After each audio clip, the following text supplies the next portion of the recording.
Bonjour à tous, je suis ravie d'être parmi vous. Voilà. Je suis ravie d'être parmi vous et que ce sujet vous intéresse puisque j'ai été plébiscitée au moment du questionnaire et du sondage. Donc, merci beaucoup. Visiblement, il y a un petit problème sur le chargement de mon PowerPoint. Donc moi, je vais vous parler, je vais commencer un petit peu, d'anthropomorphisme. Alors je suppose que beaucoup d'entre nous, voire la totalité que nous sommes, nous parlons à nos chevaux, voire nous parlons à des objets.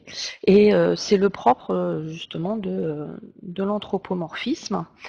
Donc ce que je vous propose aujourd'hui, c'est de voir en quoi l'anthropomorphisme nous permet de connaître l'autre, autrui, qu'il soit humain ou qu'il soit animal, pour connaître aussi le monde qui nous entoure. Ah, voilà, mon sommaire.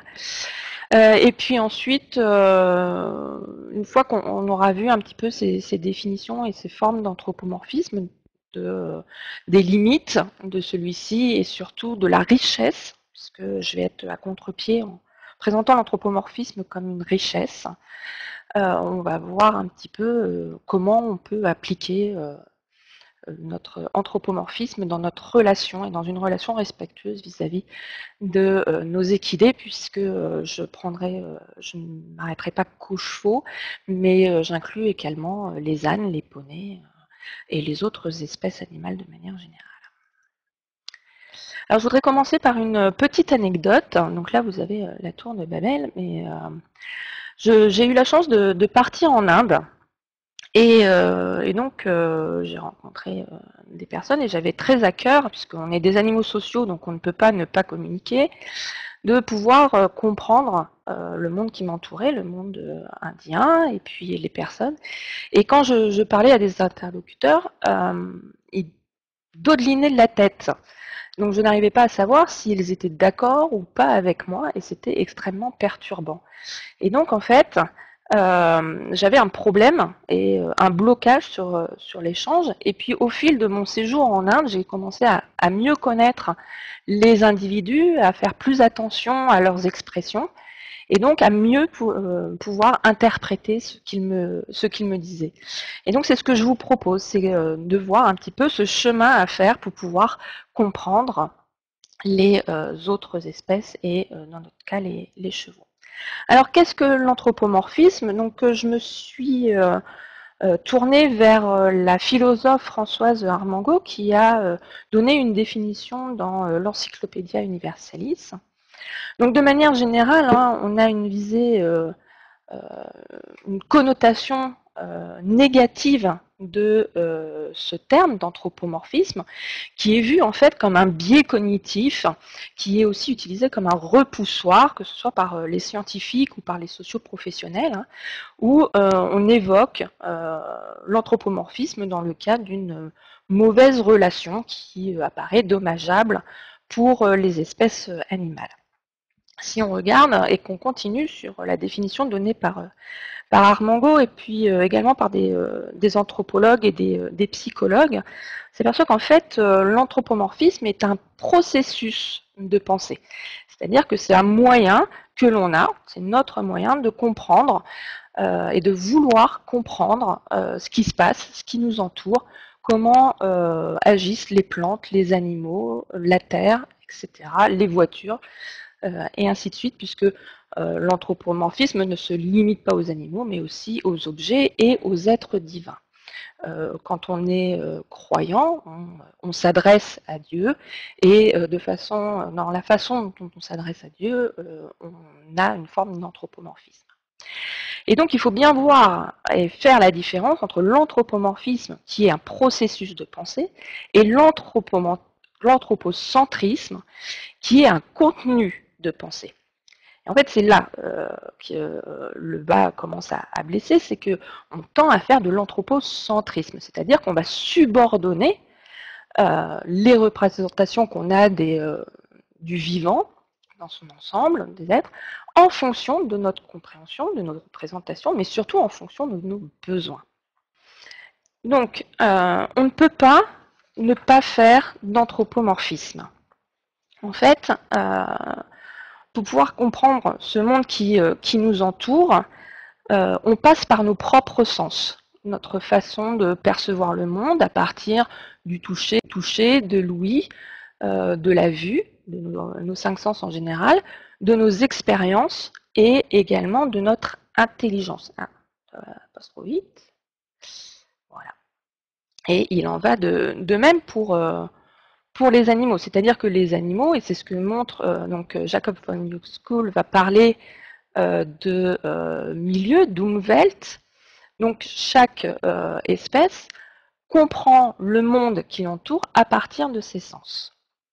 Et donc nous on fait de l'anthropomorphisme, mais on peut émettre l'hypothèse extrêmement forte que les chevaux font eux aussi de l'hypomorphisme, c'est-à-dire qu'ils nous voient comme des chevaux et nous comprennent nos actions, nos intentions et nos conduites à partir de leur propre connaissance du monde. Et on pourrait être un peu plus précis en disant que, en fait, on fait de l'égomorphisme, c'est-à-dire que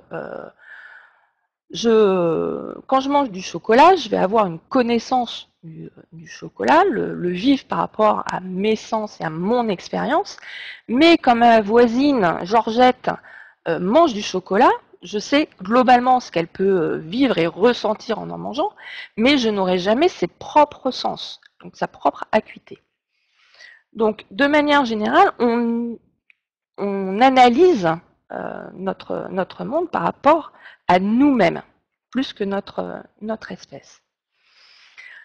Donc, il faut absolument porter attention à ça, et donc voir aussi qu'on a un pas à faire, même plusieurs, pour pouvoir comprendre les autres mondes.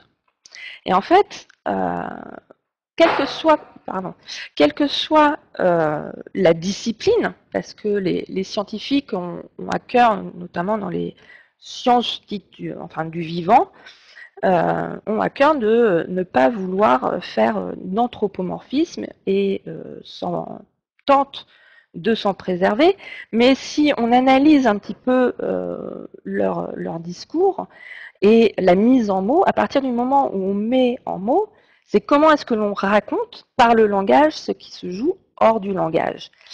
Et donc, on a une construction d'un monde, une construction qui est faite à partir de mots, donc de champs lexicaux, également de tropes, donc de figures de style, qui influencent notre représentation. Donc en fait, quelle que soit la discipline, on fait de l'anthropomorphisme. C'est inévitable et au final, ça n'est pas grave. Il faut l'avoir à l'esprit et accepter de faire comme si et se préserver. Et donc aussi faire attention. Alors, on a la personnification littéraire qui a toujours existé, et ça raconte une histoire et c'est très bien. Par contre, il faut faire attention à la réification. Je vous ai mis le cas d'un pyjama, mais c'est valable aussi avec l'utilisation de vernis sur les sabots, de paillettes, etc., où on n'a pas le respect de la nature du cheval. On ne cherche pas à comprendre l'autre, puisque ce qui est au cœur même de l'anthropomorphisme, ça va être en fait l'empathie, la volonté de comprendre l'autre. Et en fait, l'anthropomorphisme, ça amène au respect, c'est un trait d'union, c'est donc un mode de pensée qui oblige à améliorer sa connaissance de l'autre pour pouvoir en fait dialoguer avec l'autre, puisque dans l'anthropomorphisme, en fait, on a une forme d'interaction, une forme de dialogue qui est plus ou moins asymétrique, mais qui est présent. Et là, dans le cas ici de ce pyjama, etc., on ne cherche pas à comprendre l'autre, on en fait une poupée, on en fait un objet de consommation. Donc là, ça n'est plus de l'anthropomorphisme, c'est a fortiori plutôt de l'anthropocentrisme, puisque on le subordonne à nos besoins, ou du moins on en fait un objet. Donc, cela amène justement à cette question du respect, de faire attention à l'autre et de comprendre l'autre. Donc, dans ce dialogue, pour pouvoir mener à bien le dialogue, eh bien, il faut faire attention à apprendre le langage des animaux. Et je vous ai mis, je vais en lire des tout petits passages, l'extrait d'une enquête d'un de mes enquêtés concernant sa relation aux chevaux. Et elle explique, cette personne, que en fait, les chevaux font beaucoup plus d'efforts que nous pour nous comprendre. Et en effet, je pense, et de manière générale, les enquêtés que j'ai interviewés dans ma thèse montrent en effet cet effort que font les chevaux et l'extrême générosité qu'ils ont pour être en relation avec nous, pour être dans ce monde commun que j'ai montré précédemment, qui est donc cette interface entre le monde animal et le monde humain, et dans lequel nous travaillons, nous entrons en relation. Et donc, elle explique qu'ils font beaucoup plus d'efforts que nous pour nous comprendre. Et je pense que c'est extrêmement vrai, et que de manière générale, nous attendons beaucoup plus des chevaux qu'on accepterait d'un humain. Je prends très rapidement l'exemple des chevaux d'équithérapie, à qui on demande donc de mener une activité de travail du prendre soin, du care, voilà, de thérapie, mais à qui on demande également l'heure d'après ou un peu plus tard dans la journée des activités d'enseignement. Est-ce qu'on accepterait qu'un infirmier devienne un enseignant? Et je pense que justement, on ne prête pas assez attention à ça et on en demande beaucoup trop aux chevaux de manière générale. Donc ça pose la question Tu conclus, hein. ouais, j'y suis, de l'équitation, voir que l'anthropomorphisme est donc un auxiliaire, est un trait d'union pour pouvoir comprendre l'autre et donc s'en servir, et puis se servir de l'anthropomorphisme comme un moyen de respect, comme un moyen aussi d'apprentissage de devoirs, d'apprentissage d'un langage, celui des équités, de construire une grammaire commune pour pouvoir travailler ensemble, qui est fait de déférence et de tact. Hein, on va parler du tact équestre. Et donc, il est important d'être à la hauteur de nos chevaux et de ce qu'ils nous apportent. Donc, pour conclure et en résumé, il ne faut pas voir l'anthropomorphisme comme une menace de nos relations, mais comme un trait d'union. Et c'est donc de l'anthropocentrisme dont il faut se méfier. Donc l'anthropomorphisme n'est pas un contenu, mais bien un moyen de penser pour comprendre l'autre. Interagir avec cet autre nécessite d'interpréter la vie de cet autre et de le respecter. Et donc de bien faire attention à être dans l'empathie, ce qui est au cœur de l'anthropomorphisme, et voilà, d'être bienveillant, d'être respectueux. Je vous remercie. On passe aux questions. Alors, on a une Cécile Marteau. Comment pensez-vous qu'il faut communiquer avec le cheval?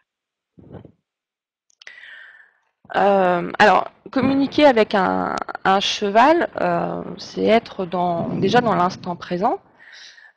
C'est apprendre par l'observation de son corps, de sa façon de penser, de ses émotions, mais aussi de ses conduites, puisque les chevaux mènent de l'intentionnalité dans leur conduite.